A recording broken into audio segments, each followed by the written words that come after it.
Hi, Professor. After I did my first video last week, I feel like I need to introduce myself. Um, but yeah, so I'm Krista. I'm graduating this semester. I'm a criminal justice major. I am minoring in Holocaust and genocide studies, so I've taken several classes at Stockton in regards to Holocaust and genocide. And I figured, well, I've taken so many, I might as well minor in it. And this class is actually just kind of like an extra one I decided to take because I didn't have a heavy load this semester, and I thought I should take another one for fun. But I'm really glad I took this one. Um, I'm very jealous you're in DC. I love it there. I interned there last spring semester when COVID hit and they sent us home, but I love it there and I'm very jealous. But anyway, so I finished reading the diary, and the first thing that caught my attention when we started the year 1944 was just how much the context of her writing has changed. Like, you go from her writing about her everyday routines, like meeting a friend for tea, talking about, the drama, whatever's happening in their lives, talking about classwork or a discussion they had in class, just stuff like that, like your everyday kind of thing. And within like the first page of this year, she's talking about in such vivid context about the violence that's happening, about like the prisoners on the trains would try and lay down between the rails, but the Germans like knew their tricks and would like shoot all of them like through the floor and everything, and they would shoot and make sure they were dead. And she just explains that very vividly and clear, and it's just so drastically different from like the beginning of the diary and her complaining about her finger sore, whatever it was, and like how awful that was, and now just and like her everyday routines, and now just talking about this and how clear she was about what is happening. It's just so different. Um, Something that also caught me off was I didn't realize like how much she was still kind of like involved in going about her everyday life in a way, like still going out and like doing things um throughout like this whole journal, and like her talking about everything that's happening. That's something that did surprise me.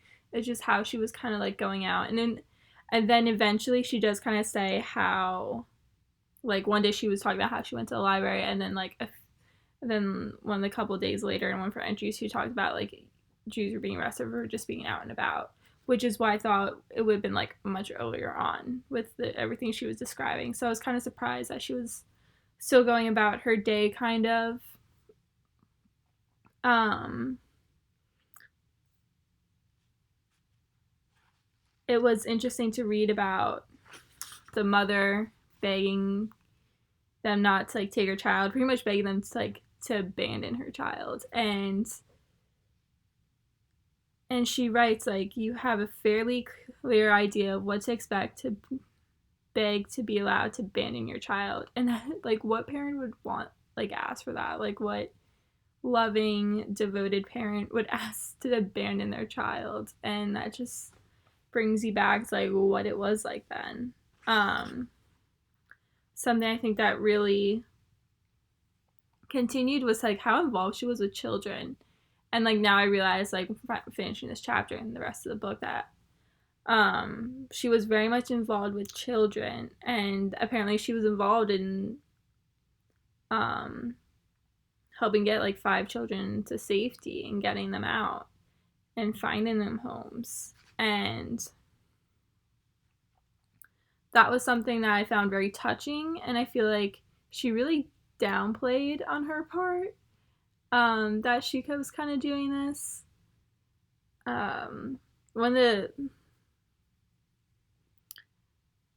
things she wrote in here was about this little Shuker boy was arrested in Bordeaux during a general roundup. And it's just like a little boy. You're talking about a little boy being arrested, and it's just so unusual in like our world to be saying a sentence like that. A little boy was arrested, but not like then. And I love at the end of this paragraph about talking about this 11-year-old boy that was arrested. And she goes, that little fellow really must have been a threat to the security of the Reich. And I love the sarcasm she puts into it because, like, all these people, infants, were such a big threat. And it's ridiculous. Um,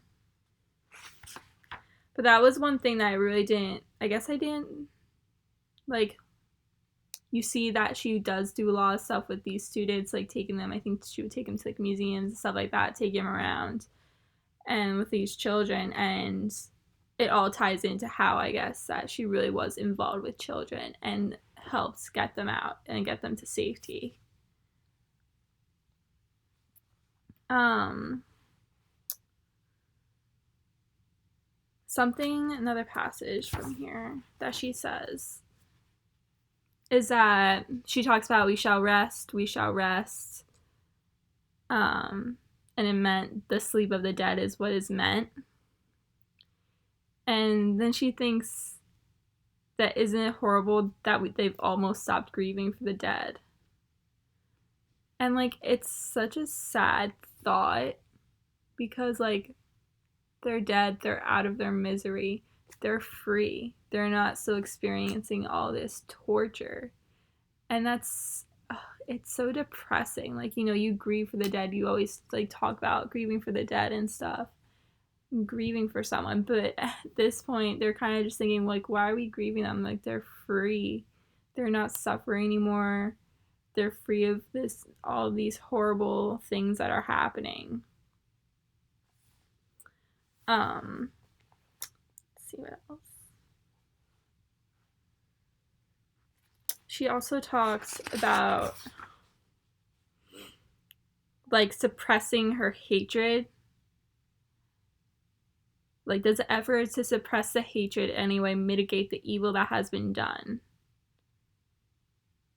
So, like, is her trying to suppress her hate for them making it seem like it's okay what they're doing? Like, these evil actions, like, oh, it's alright. Like, I'm trying to hide my hate and just get through this, but it's alright. But in a way, like, she talks about they will never understand anything other than an eye for an eye. And yeah, even then they still might not understand unless like you go after each other. They still probably don't understand. I mean, you have people today, Holocaust, genocide deniers, they all, like, those people have died from our history that committed these things, and you still have people today arguing about it. And one thing I found interesting too was in the journal, I never really understood, just because the way she's writing, you know, it's just her journal, no one else is like going along explaining it. There's no like kind of co-author here writing about what is happening too. So like you never really understand, like there's so many different people, you never really understand like who's Jewish, who's not. Like she talks about staying with people instead of her own apartment, but you don't know if she's staying with them because maybe their place is safer because of where it's located, or it's because those people aren't Jewish. So that was just one thing I was a little concerned about, all these people, and you don't really know who's Jewish, who's not. That was just like one of the things I always found confusing reading here, because like you hear about all these things happening to all these people that she knows, and you just don't know, like, are they Jewish? Did they commit crimes that got them sent to like Drancy or Auschwitz? Any of them? So that was just always something I always get a little lost in when I'm reading this. And then obviously I got through the end, and I feel like the way she died is like the way, I mean, so many people died and there's so many different stories and they're all heartbreaking, but it's just something about people who lose their battle against all these atrocities like right before liberation, when they you like get the glimpse at the end of the tunnel, that like really gets me. And that's what happened with her. She ended up getting arrested, her and her parents. I don't really know, I think her sister Denise did, but her parents both died, and she gets sent to Auschwitz, and then it seems like they send her back to Bergen-Belsen,